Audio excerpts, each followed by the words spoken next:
Hey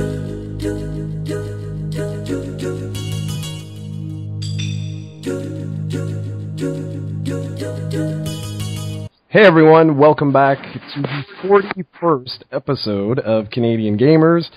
As you can tell, I have a lovely cold, so my voice is a little bit rasp, but whatever. At least Steven's here, so he can put your mind at ease, because he's not sick. That's right, feeling perfect, and today I'm going to try to last an entire podcast without even talking about Pokemon once. I'll believe it when I see it, considering you just said the word Pokemon. Okay, so over the last week since we did the last podcast, there's been some there's been some big news, and there's also been some revelations, some announcements, some this and that and everything else. And speaking of revelations, one of the reveals last week during, I don't know if it was the pre-Tokyo Game Show or the TGS itself, but because I've been really busy, I haven't really been paying attention. But anyways, Capcom announced that Resident Evil Revelations Part 2 will be coming out on the PS3, the PS4, the Xbox One, the Xbox 360, and PC, if I'm not mistaken. I don't think I left anything out. Basically, the moral of the story is it's coming out on like everything except for Nintendo hardware, which of course makes perfect sense, and I'm being sarcastic here. No, because go on. I thought that was my cue. That's why. Well, go ahead. Say your stuff, because give my voice a rest. Yeah. Because as we all know, Resident Evil Revelations debuted on the 3DS, and it got critical reviews. Like, everybody fell in love with the game, and rightly so. It's probably one of the top 3DS games out there, and for the first time in years, Capcom actually kept its word and made a survival horror Resident Evil, which they always say they will, and they don't really now. That was probably the closest thing to a Resident Evil we've had since Resident Evil 3, I guess, or 2 or 1, even the original. Like, it was close to the series roots, and I'd say it sold decently on the 3DS. I don't know if you have the sales data in front of you, but I think the 3DS is still the highest selling version of all the Revelations. I also think that the Wii U one sold the less out of the console versions, but I don't know how the console versions sold. And I did buy the Wii U version also, and I wrote a review for the site, and I thought it was a pretty good game for people who did not have a 3DS, but I thought at the end that Revelations, since it was a portable game, wasn't as good on consoles, and I think that might explain the lower sales a bit, or maybe not.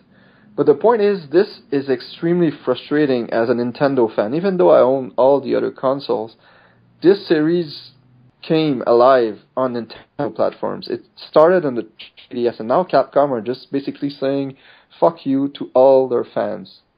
That's what they're saying there, because even though it might not sell as well on that system, that's where it, I want to say gave birth, but I don't know how to say it. That's where it was born. Yeah, that's fine. It's like So sorry about that, guys. Somebody just came back, but now we're back on schedule. And I think what I was saying, the gist of it was that since the series debuted on Nintendo consoles, it's kind of unfair for Nintendo fans to be getting the shaft and not receiving this sequel of what was an amazing game. So that's pretty much what I wanted to say about that. It's extremely frustrating that I don't think they would lose money by porting it. Like, what I can see is that this one is going to be a console one, so it might be a little bit harder to port to the 3DS, but at least get it on the Wii U, since they're going to get an Xbox 360 and PS3 version. Yeah, that's actually my biggest, WTF is that. That's the thing that I don't really understand, because I would get, if this was PS4 and Xbox One exclusive, I could understand. I could say, well, okay, you don't want to have to make a whole new engine, or you really don't want to downport it, you don't want to spend the time, whatever, blah, blah, blah. But the fact that it's coming to PS3 and Xbox 360 as well, there really is no excuse not to port this to the Wii U. Now, that said, during our little intermission there, I went ahead and got the sales release charts for Resident Evil Revelations. Now, do keep in mind these are estimates. These are not like, 1-to-1 or any of that BS. So, in first place, we have the 3DS version, which sold 0.79 million. In second place, we have the PS3 version, which sold 0.58 million. Then it's the 360 at 0.19 million. Then the Wii U at 0.09 million. And then the PC version at 0.02 million. So, I mean, they could look and say, oh, well, the Wii U of the console version sold the least well, but who cares? That's still sales, As long as they made back their coding or whatever costs, that's it. And I don't know. I agree with you. Still I sold 90,000 units, which is not the best, but it's still in the profitable range. And you have to remember that most Nintendo fans already had the game on the 3DS. So, well, exactly. I know that usually third-party games don't sell as well on the Wii U, and that's fine. But still, I'm sure it could reach at least 200,000 units on the Wii U easily. The sequel, that is. Yeah, I'm right there with you. I don't know. But yeah, as a Nintendo fan, for sure, all Nintendo fans should really be like, well, WTF is that all about? And just as a Capcom stockholder or whoever's in charge of Capcom, how is this good news for you? Why are you saying, like you said, the 3DS version was the one that sold the best, and you're basically telling them, well, thank you for buying it, but if you want it, you'll have to get it on or buy another console. So that's what they're sending. That's the message they're sending to their fans right now.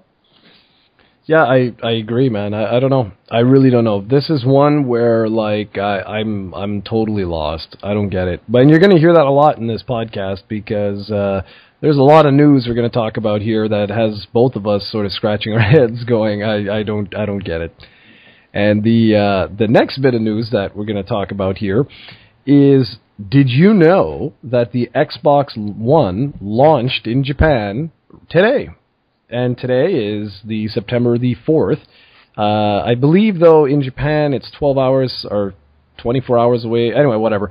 Point is, it launched in Japan today to incredible lineups. It was like a showstopper. I think there was 3 people in all of Japan that picked one up. And I'm not being sarcastic here, guys. Kotaku has a lot of pictures up of basically a whole bunch of, the very popular stores. They went 12 hours before it was released, 5 hours before it was released, an hour before it was released, and there was no lineups anywhere. And they show one picture is really funny. They show a very popular electronics store. There's no one around. And they got a big sign saying, I guess the translation would be Xbox One on sale today, something like that. And there's no one around. And then they turn the camera around, and there's people lined up at the coffee shop right next door. Yeah, you sent me a text this morning, and I had no clue what it was about. I didn't hear that they were launching. And when you sent me that text and you told me what it was about, I was... Really, my number one thought was why the heck are they launching the Xbox One in Japan? Why do they even need to release the Xbox One in Japan? They did the same thing with the Xbox and the Xbox 360, and both of these things failed miserably in Japan. And it's clear that the Xbox One and the Xbox 4 or the Xbox 5, any time they're going to release a system, they should stay away from that region, unless they do that in order to get some Japanese developers on board for future releases. I don't know if there's a reason. There must be a reason why they released the Xbox One there, because they keep doing it. It's the third system they released there, and I don't see the point in there. Maybe there is. Maybe it's still profitable even if they sell 50,000 total lifetime units there. Maybe it's profitable to do so, but I'm still puzzled by their decision. I think you nailed it. I think it's more that they want to... they want to show the Japanese developers at least that, look, guys, we're trying. It's not succeeding. We're not successful, but at least we're trying. And I think that's primarily the message, but I'll be honest, the Xbox 360, they really tried. They did. They had a lot of big publishers on board. They even had some really kick-ass exclusives for Japan. But this time around, it's almost as if they're just like, well, look, we're a worldwide company. We should have our console in Japan, and let's just do it. And the games that they launched with it are really weird. It was like Kinect Sports Rivals, I saw a bundle of, and I don't even remember what the others were, but it was just much like the PlayStation 4, to be honest. The PS4 has not just flown off shelves like it has everywhere else, because there's not much for the Japanese market. And again, to be really fair, the Japanese market right now, consoles just really isn't their thing. And even portables aren't really their thing. They're obsessed with mobile right now. But still, yeah, it's a little depressing, to see a launch lineup of a brand new console and there's no one around and nobody even knew about it. I've got friends in Japan, and they haven't told me about any commercials or any, big... I mean, there is some advertising, but they haven't really told me, oh, yeah, oh, it's going to be amazing. They've been hyping it up and this and that and everything else, so that's kind of sad. And, yeah, I don't know. I don't know what it would take for Microsoft to really make a dent there, but I think right now, especially more than ever before, I think what Microsoft's just nervous about is they do not want another PlayStation 2 on their hands. The next thing we wanted to talk about was toys. Yes, that's right. Two grown men talking about toys. I hope you guys are all excited. And it's actually about the Nintendo Amiibo figures. Now, if you don't know, these are little things that work sort of like Skylanders. You're going to have I don't know, I think they're 3 inches or something like that, or maybe 4 inches, just little figures that you'll put on your Wii U controller or on the new 3DS or on a peripheral that will be released for the existing models of the 3DS, and it'll unlock little goodies in certain games. I know right now they're saying Super Smash Brothers. I know there's going to be an update for Mario Kart 8, and yeah, so what do you think of these little guys? I'm mixed on it. The toys, they look cool. They're nice little collectibles, pretty cool. But I remember the footage I saw from Smash Brothers at E3 where they unveiled the Amiibo, and I don't remember who it was. I think it was Iwato, who had a Mario figure, and he put it on his Wii U controller, and then the Mario character was in the game, and I was like, that's cool, but Mario is already in Smash Brothers, so what's the point here? I don't remember what the the selling point of that particular mode brings to Smash Brothers. I know it's going to be like Skylanders, where those toys can save some data in them, and you can maybe customize some character traits and bring them over to a friend, but it's not really going to bring anything new for me right now, since it's characters that are already in the game. If it was a character that you could only get from buying a toy, that might be cool if it's not on this DLC, which it is. But, it's still it's, again, we're going to talk about on this DLC and stuff like that, which Amiibo will be. I don't think anybody's going to dispute that. It's still a nice gimmick, though, because it's a toy. It's a physical thing that you're going to have in your hand, in your house, and it's cool little collectibles there. But, so far, I'm not really sure what the point will be. And I can't... Oh, I know. I was going to talk about Pokemon again, because I was wondering how they can implement Amiibos to a series about collecting creatures. So, I don't know. It seems a bit iffy for me, but maybe you'll answer a few of my questions.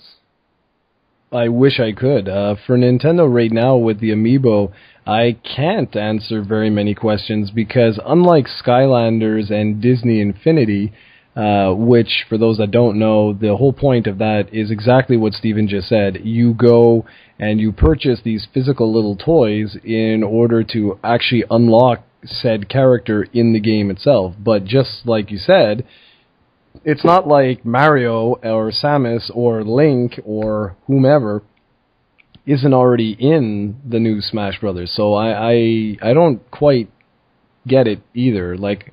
I mean, maybe there'll be like different variations of the character or something. I don't know. I really don't know. What I'm gonna do, I've already done a pre-order for them. They were just put on Amazon actually today or yesterday or something like that. And the reason why, I'm actually going to get these primarily for videos because I can do some pretty humorous videos with these little guys, and I think it'll be worthwhile just in the long run. Plus, Disney is actually sending me a copy of the new Disney Infinity 2.0. They're not calling it that. It's like the Marvel superheroes version or whatever. So there's going to be like a whole bunch of Marvel characters. There's going to be a whole wide assortment of other Disney characters. They're even saying that there could be Star Wars toys and stuff like that. So this time around, I'm going to actually keep it, and we'll see how it goes, how it compares, and I just, it'd be cool. I can do maybe a 3-minute video on the toy showing you what it unlocks in the game and go from there. And there's nothing stopping me from doing that with the Amiibo as well, except of course for the copyright ban hammer of Nintendo. Can't you become a Nintendo partner? Yeah, they haven't launched that yet. Because there are already a few that are partners with Nintendo and YouTube. Well, I know I looked around. There is no official, not yet. They haven't launched it yet. They said that they're working on a partnership program, but I haven't seen any official partnership program yet. I don't have that many issues with my Pokemon stuff. Sometimes I do. Yeah, you know what? The reason why you don't have with that is you do it off camera. If you did that direct feed, every single one of them would be copyright claimed, all of them. That's weird because I think the copyright thing works when they recognize sounds or music from games, and my sound is on when I record. Yeah, I know, man. Seriously, no, I don't get it. I really don't, because sometimes, like I said, the last podcast where I did Super Metroid, it wasn't even uploaded, for God's sakes, and it was already flagged. I was like, what? I'm like, that's so ridiculous. Because I know that with my Wonderlock, the first episode, they did that before it was even uploaded, but I'm pretty sure maybe if you tried with the sound all the way down, maybe you wouldn't have an issue. I don't know.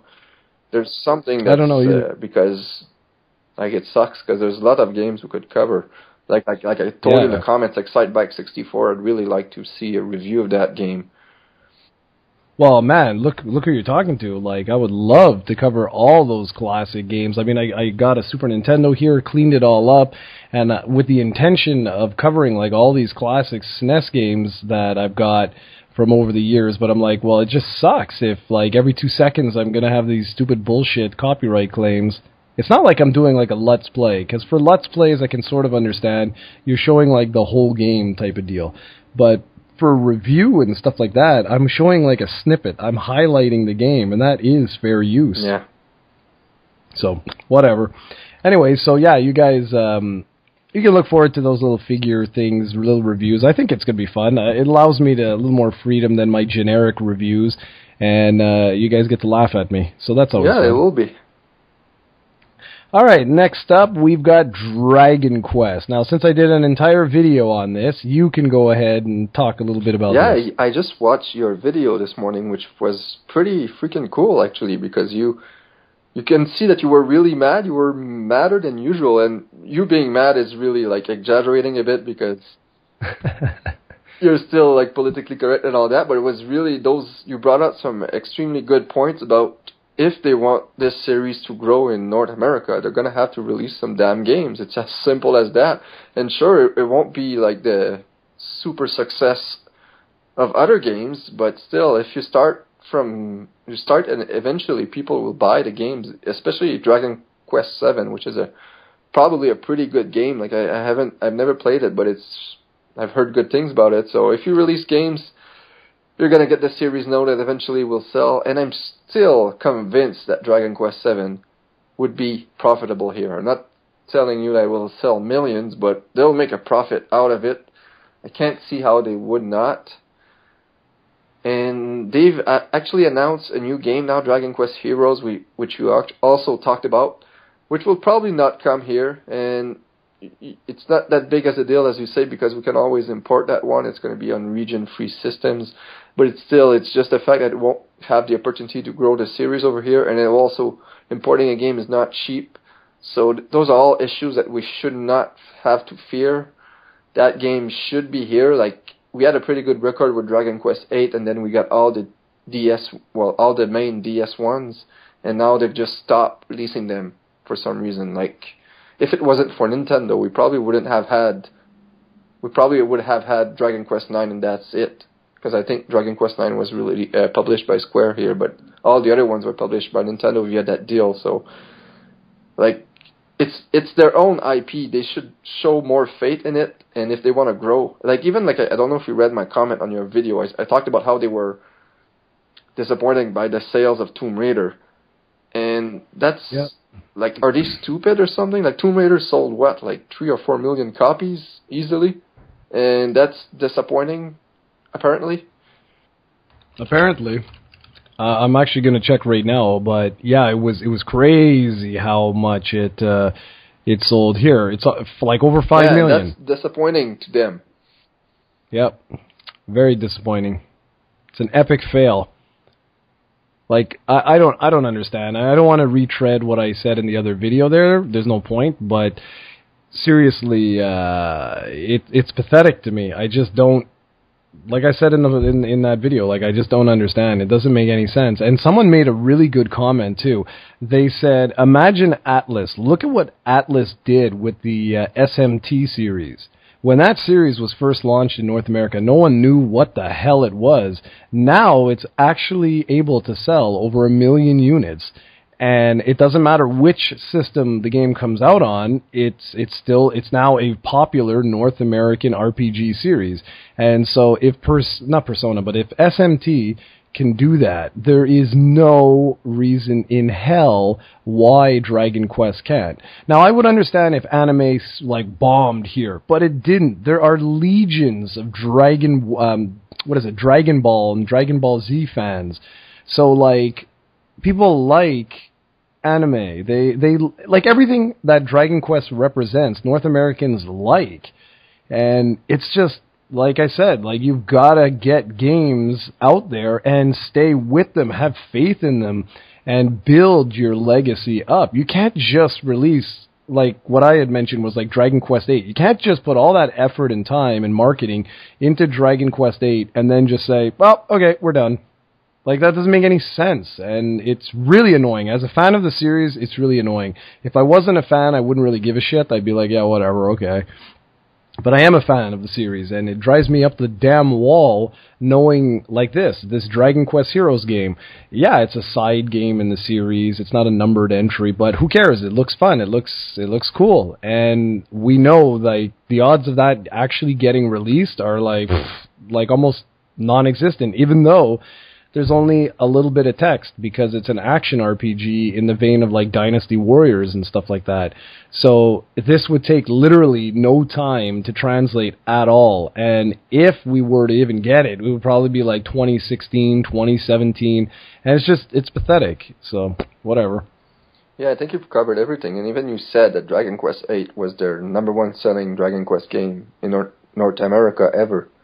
And it's probably the game they put the most effort in, like all the changes they did to the Japanese version. They really, really tried with that one, and they were rewarded with great sales. It's not the sales of Final Fantasy or something like that, but it's still great sales for a relatively new series that not many people know, especially since it was the first Dragon Quest game without the Dragon Warrior name attached to it. So basically, for a lot of fans, it was a new game. And it sold a lot, and then they decided to basically give up. So, yeah, but like you say, I mean, I don't understand, because they did the same with Tomb Raider. Like, Tomb Raider, they're like, yeah, it sold okay, but they were disappointed in the sales. Like, what? Are you crazy? What did you expect? This to become the next Grand Theft Auto? Like, I don't get it. Like, I really don't get it. Anyway, to stay on the same subject, just because it was part of that announcement, just very, very quickly, Sony had a pre-Tokyo Game Show conference. That's where the announcement of Dragon Quest Heroes was made, and they also announced that Persona 5 is coming to the PS4, a brand new Ys game is coming to the PS4 and Vita, a brand new Hot Shots Golf, which is a very big seller in Japan, and Disgaea 5 will all be coming to the PlayStation 4. Now, some of these are also coming to like PS3 and what have you. But I just want to know, like, right now, in my opinion anyway, like, I'm amazed anyone in Japan is buying a PS4 because there's just no Japanese sort of focused games. But those games, that sounds like Sony is at least trying to go on the right track and trying to appease the PlayStation fan base in Japan. What did you think of that? Well, of all those franchises, the one I'm most interested in is Ys, because I really enjoyed the Ys game on PlayStation 2. I think it was Arc of Napishtim or something, and I think it was the 6th one in the series or the 7th one in the series, probably 7. And I had a blast with that one. So, and I don't think they've released a console Ys game since. So I'm really looking forward to that new one. Probably going to give it a try, and like that's the kind of game I used to enjoy a lot back in the day, so I'm really looking forward for that one. And all the rest of the games are all games that are heavily aimed at the Japanese audience, so they won't hurt the sales. They'll only help them, so maybe it will give them a bit of momentum that they need in Japan right now, and maybe revitalize the console market for a while. Yeah, because right now, man, it's pretty, I don't know, it's pretty pathetic. Like, the sales for the consoles, just in general, are just awful. Anyways, moving from consoles to portables, last thing I wanted to just touch base on was the new 3DS. Now, last time around, we talked about the system itself, did we not? Yes, we did. Okay. So this time, we wanted to focus in on one aspect, which I forget where the news broke, and it really wasn't surprising whatsoever, but just wanted to touch base on it, and it's the fact that Nintendo did confirm that both versions of the new 3DS will indeed still be region locked. Which is fantastic news. We were very happy to hear that, weren't we? Yeah, super happy, especially with Dragon Quest VII just looming in Japan forever. Yeah. And the thing is that right now the only company who's doing this is the one who started the whole portable not being region lock. Like, the 3DS is the first portable I know to be region lock, including all the other portables out there that were released by other companies. And now the Xbox One, of all things, is not even region locked. Like, it's hard to understand the logic. Maybe I thought about this before we did the podcast. Maybe it's because having it region locks prevents the system to be pirated. Maybe it has something to do with that. I'm not sure. I don't know nothing about that, but I know that Nintendo lost a lot of money with pirated games with the original Nintendo DS, and they've so far done a decent job at keeping pirated copies of 3DS games being made. So maybe it has something to do with the region locking. I don't know. I'm not a coder or something. Maybe you are a pirater. Maybe you can help me a bit with that. Well, I'm sure it has something to do with it, for sure. But how many pirated PlayStation 4 and Xbox One games do you own? Well, yeah, I can understand that. But if you go back to the Nintendo DS, how many do I own? I own exactly. Zero, but I've seen many pirated copies. Like, yeah. Most people, even the Wii, most people have a hacked Wii and buy like games that are for cheap because of that. So I'm not sure if it's because of the region lock. Maybe it has nothing to do with it. But if it's because of that, like, just come out and say it, so we have like a reason. You give us a reason, so it makes a bit more sense to us. Because right now I just don't understand why they would region lock a system, which they haven't done ever, where everybody else is doing the contrary. No, exactly. And I mean, I'm sure it does. I won't lie. Like, I'm really sure it does. That one of the reasons why they're doing this is because of piracy, and that's fine. There's nothing wrong with that. But my argument with that is there are a lot of other consoles that are like region free that still have really strong, methods to prevent piracy. There are alternatives to just a region lock. And what's really funny with this is there's a company who is even more of a stickler for this than Nintendo, and that's Square Enix. And you might be like, what? What do you mean?